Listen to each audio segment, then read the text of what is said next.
Alors nous allons maintenant voir la définition des expressions logiques. Alors une expression logique, c'est une expression qui peut prendre deux valeurs, donc soit vrai, soit faux. Alors ces valeurs vrai et faux, en Python, eh bien c'est leur traduction en anglais. Donc vrai c'est évidemment true, faux c'est évidemment false. Alors ce qui est intéressant de noter, c'est que ces valeurs logiques sont associées à des valeurs numériques. Donc la valeur logique true est en fait associée à la valeur numérique 1 et la valeur logique faux est associée à la valeur numérique 0. Et de façon générale, en Python, toute valeur numérique différente de 0 correspond en fait à une valeur logique vraie. Et évidemment, pour que la valeur numérique soit fausse, il faut qu'elle soit égale à 0.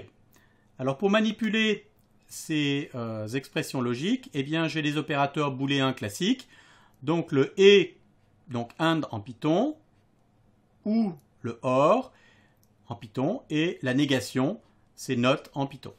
Je peux aussi utiliser des opérateurs de comparaison pour comparer deux valeurs numériques. Donc je peux tester si les valeurs sont supérieures, supérieures ou égales, inférieures, inférieures ou égales. Je peux tester si des valeurs numériques sont égales en utilisant le double signe égal. Et là, il est important de noter que ce double signe égal est différent de un seul signe égal. Un seul signe égal, ça correspond à l'affectation. Et l'affectation est différente de l'égalité. Donc si j'écris A égale B, eh bien ça veut dire mettre la valeur de la variable B dans A. C'est évidemment différent de A égale B. A égale B, je teste, est-ce que A est égal à B? Donc ici, il faut faire attention. L'égalité, c'est deux signes égales. L'affectation, c'est un seul signe égal. C'est deux choses différentes d'un point de vue algorithmique. Alors, la différence, c'est point d'exclamation égal. Donc, ça teste si deux valeurs numériques sont différentes. Alors, je vais prendre un certain nombre d'exemples en Python. Donc, si je demande en Python d'afficher le type d'une expression logique, eh bien, le type d'une expression logique, en fait, ça va me donner en fait le type bool, donc pour booléen. Donc, booléen, c'est évidemment valeur logique. True and false, false, le résultat est évidemment faux. False or true, le résultat est évidemment true. Si A est égal à 4, A inférieur à 4 est évidemment faux. A inférieur ou égal à 4 est évidemment vrai. A supérieur ou égal à 4 est évidemment vrai. A strictement supérieur à 4 est évidemment faux. A égale 5, c'est évidemment faux. A différent de 5, c'est évidemment vrai. Et la négation de A égale 5, eh bien, puisque A est différent de 5, le résultat est évidemment vrai.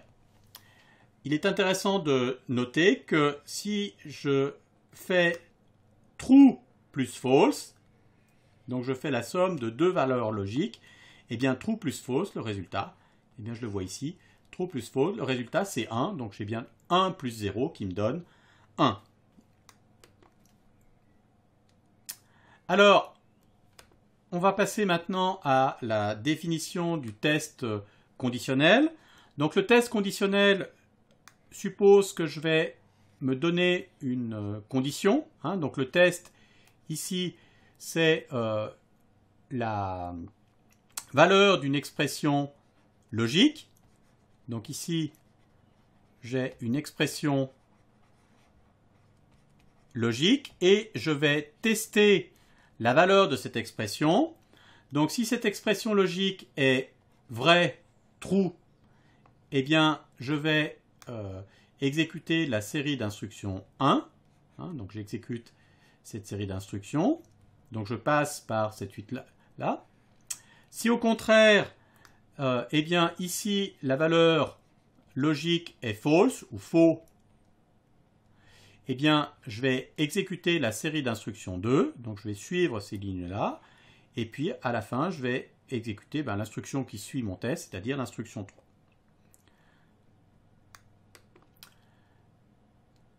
Alors, je vais maintenant vous montrer comment, en fait, je peux représenter graphiquement ce test à l'aide d'un organigramme. Donc le principe de l'organigramme, c'est quoi? Eh bien, je vais écrire ma série d'instructions. Donc le test et les instructions 1, 2 et 3. Le test est représenté sous la forme d'un losange, les autres sous la forme de rectangle, et je vais indiquer le chemin que je vais suivre suivant la valeur du test. Donc si le test est vrai, je suis le chemin vert, donc instruction 1 puis instruction 3. Si le test est faux, je vais suivre le chemin bleu, instruction 2, instruction 3. Donc là, c'est la représentation sous forme d'organigramme. Cette représentation sous forme d'organigramme, elle correspond à une écriture algorithmique. Si le test est vrai, alors j'exécute la série d'instructions 1. Sinon, j'exécute la série d'instructions 2. Voilà. Donc, si maintenant je passe à la syntaxe en Python. Donc la syntaxe en Python, eh bien, le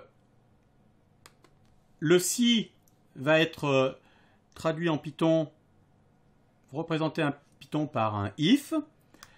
Le alors, donc qui suit qui précède en fait le début des instructions qui vont être exécutées si l'expression est vraie, eh bien, je vais utiliser le symbole de point qui indique le début des instructions à exécuter. Ensuite, les instructions qui vont être exécutées si l'expression est vraie, eh bien, je vais les indenter, donc les décaler par rapport au if. Donc, je vais faire une indentation, un décalage. Je vais mettre au moins un espace de séparation.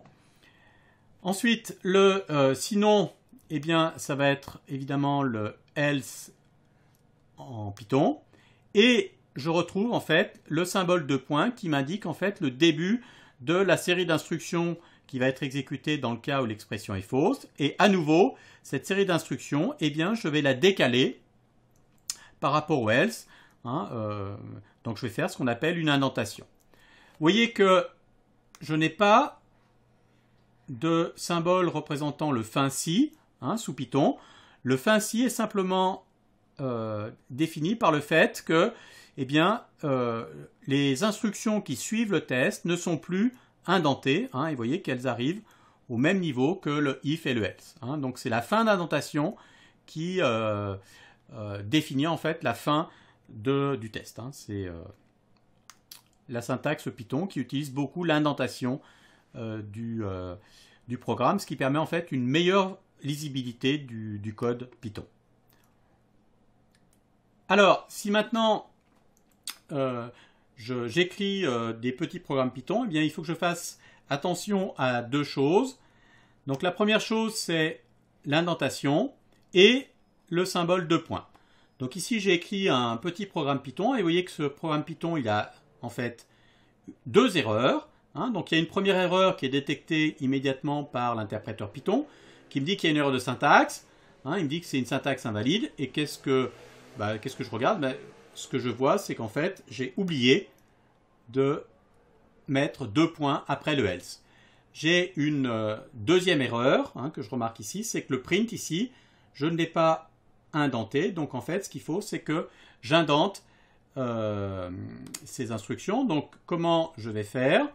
Eh bien, je vais simplement rajouter deux points dans mon programme. Et puis, je vais aussi indenter le print. Donc là, il suffit simplement d'appuyer sur Tab. J'ai une indentation automatique. Et là, si j'exécute à nouveau le programme, eh bien, vous voyez que le programme s'exécute correctement, sans erreur.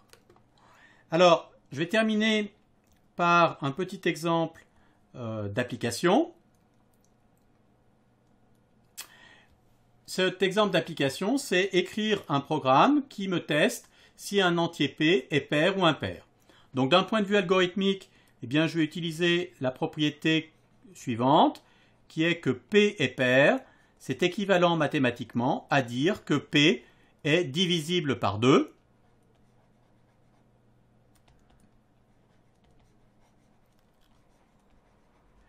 Ça veut dire quoi? Ça veut dire que le reste de la division entière de P par 2, ce reste doit être nul, c'est-à-dire que P modulo 2 doit être égal à 0. Donc, le programme va être très simple. Je rentre la valeur de P. Je teste, est-ce que P modulo 2 est égal à 0? Si oui, ben, j'affiche P pair. Sinon, j'affiche que P est impair. Donc, le programme Python est extrêmement simple. Hein. J'écris donc ici P égale 23. J'affiche la valeur de P. Donc, l'opérateur modulo, hein, je vous rappelle que %, c'est en fait l'opérateur modulo en Python, c'est-à-dire le reste de la division entière. Donc, si j'écris P %2, ça me teste. Est-ce que le reste de la division entière de P par 2 est nul? Si c'est vrai, j'affiche que P est pair. Sinon, j'affiche que P est impair. Et si j'exécute le programme pour P égale 23, eh bien, évidemment, il m'affiche P impair. Et si je prends un autre nombre, par exemple 28, eh bien, si j'exécute, ça me dit que, évidemment, P est pair.